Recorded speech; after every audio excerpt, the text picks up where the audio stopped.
to engage some officials of the NPP to understand the motions that are up for, review by the delegates and what recommendations will be made. And so preparations are heavily underway. The place, as you can see, has been set up at the University of Ghana Sports Complex. And so they'll be looking at the election and motions and review of these motions. About 6,000 delegates coming from the 16 regions of the country all across board, making their way to the capital, Accra, and then they'll be housed in various places, various campuses as well. Some will be housed at the UPSA and other campuses around where the conference will be happening tomorrow, Saturday and Sunday. That's the 18th and the 19th, the Friday 18th, 19th to 20th of July 2025. And so the theme for this conference, the NPP has said, is building together with our values. And we spoke earlier to some officials from the NPP, and they are saying that coming out of that heavy defeat, they are coming together to be able to move the party forward. Let's go to the phone. We want to engage the Director of Communications for the New Patriotic Party, Mr. Richard Ahiagba. Good morning, sir. Welcome to the show. Good morning. Great to have you. I know you're tired. You're on the grounds. Lots of work going on. Just tell us briefly, is the conference on hold due to the injunction that 2 members of your party have taken to the High Court? Thank you very much for having me. I have not come into the knowledge of any such injunction. I'm hearing it from you. Okay. And the conference is scheduled for the 19th, which is tomorrow, will happen as scheduled. Okay. Because we have seen in the news circulating that 2 members of your party have gone to the High Court seeking a hold on this conference due to some breaches of the Constitution. But you're saying that it will happen tomorrow as stipulated. Yeah, some people, I don't know why anybody would do that. All the processes that ought to be adhered to have been adhered to. But in any event, just to speculate widely, if anybody would want to do that, the question I ask is that why would you do that if you are truly a party person, decision made by the National Council of the party? If there is anything to add, you add it. Right. Are you interested in building or destroying? Why would you be motivated to injunct the process for what? The amendments that have been brought, or the business that conference is going to deal with tomorrow, it's not a contentious business. It's one that all of us want, resulting from the 2024 election review committee's recommendation that we all want. We're interested to improve conditions and situations in our party. Amendments resulting from our 2019 conference in Kumasi that has been put together by a committee of National Council, and fresh proposals have been brought by party people to improve and strengthen our constitution. These are matters of consensus. These are matters that every party member agrees. There's no matter that anybody wants to quibble about relative to the conference and the principal business of conference. So if there is no contention about that, why would anybody say that, assuming that, admitting that, the amendments or the proposals have not been sent to this particular constituency or that constituency, and so therefore that constitutes a basis to injunct the process, when you know the party is on a very tight timeline to be able to get business done and reach a certain conclusion of leadership or party reformation. So I find it very unimaginable that anybody who is well-intended, a member of the New Patriotic Party, will move to take this action rather than, if there's any question they want answers to, pursue answers or pursue those questions with these, rather than go to court to injunct the process. So as far as I'm concerned, I have not seen that injunction you're referring to. I don't know what the issues are, but just on top of my head, I cannot, as a good party member imagine anybody wanted to inject a positive process for the party at this time. Okay. Let's look at the conference itself, sir, if you allow me.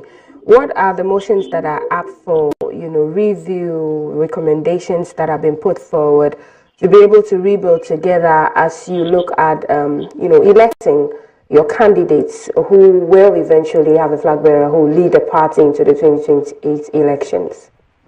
Yeah, so the key matter I think I need to underscore here is that conference is not about electing anybody tomorrow. It's not to deliberate on anybody's election tomorrow at all. There's no matter before conference like that. Okay. The key thing, as I indicated earlier, is to consider the passage or the approval of the motions that will be put tomorrow by the election review committee to maybe to a vote and see if conference will adopt or disapprove the motions that will be before them. But the principal one that I'd like to talk to you about almost about 300 motions that will come before conference. The key one is the effort to expand the electoral college, which is cardinal because of the matters resulting from the 2024 elections, the feedback that the committee has reported and its recommendation is the cardinal motion tomorrow. To say that our electoral college include certain category of people which were hitherto not passed, namely our former members of parliament, our former constituency, polling station, regional and national executives to be included, our former MMPCs to be included, and then also to make room to add 2 more people to the polling stations and add about 4 people to the electoral area executive. So instead of previous 1 person coordinating the electoral area, we'll have a team of 5 coordinating the electoral area. So this is more or less, in my view, the cardinal amendment that is consequential going forward for the party. The other ones are essentially administrative. For example, my own position is up for discussion as to whether we continue to have it appointed or to be an elective position.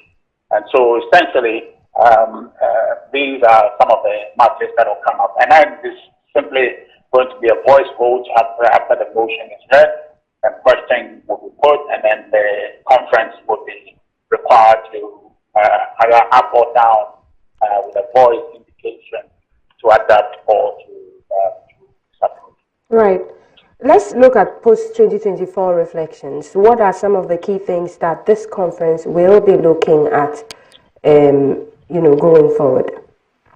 Well, the conference really is not, apart from the messages that will come, which are standard messages from the national chairman, the general secretary, the treasurer, which are business administrative information, and perhaps the chairman guidance and vision type of message. The former president, the 2 former presidents, the former vice president will speak. Apart from those, there's nothing else that will be done that will be significant more than the amendment. So the focus is the amendment, and any reflection that will be had, I think, just be what we have been done already to result in those amendments. Right. So going forward, it is how we use those amendments in terms of the implementation in reform processes that will be our focus. As far as reflection, we have done the balance of reflection that we need to do that is culminated in the proposals that we're going to consider tomorrow. Okay. Are there any motions up for review or discussion that is tied to conflicts, internal conflicts in the party? We saw after the thank you tour or during the thank you tour of the former vice president and the NPP, some skirmishes here and there, and even the feud between Dr. Brian Champong and Chairman Wontumi. Will all of this be addressed? No, these are not matters that conference is seized with.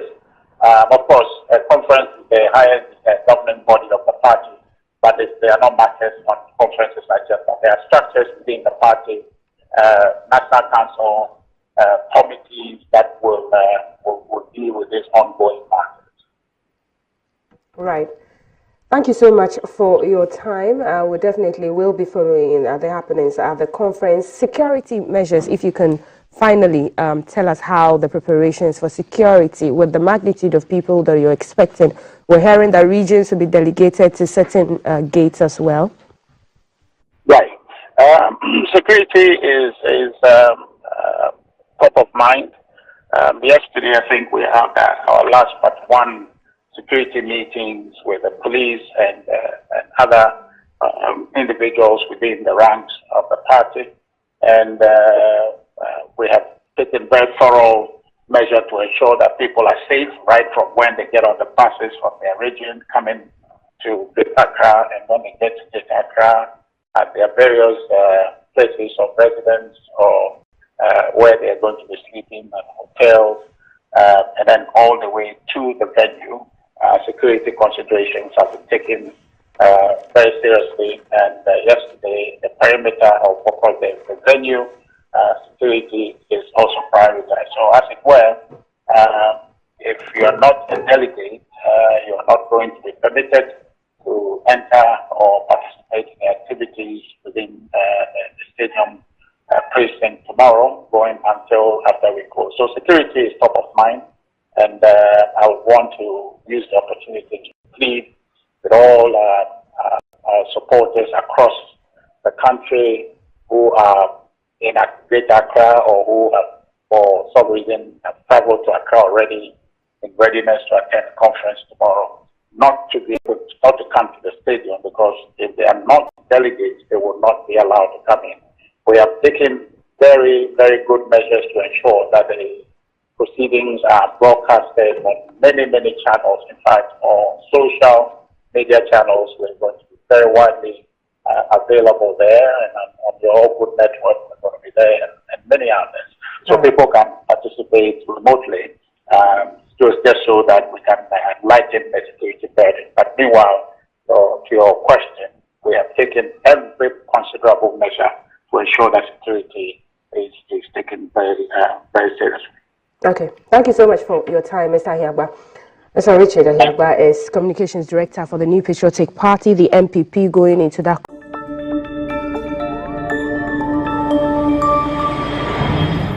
Citizen TV, Accra, Ghana. Citizen TV, the citizen's power.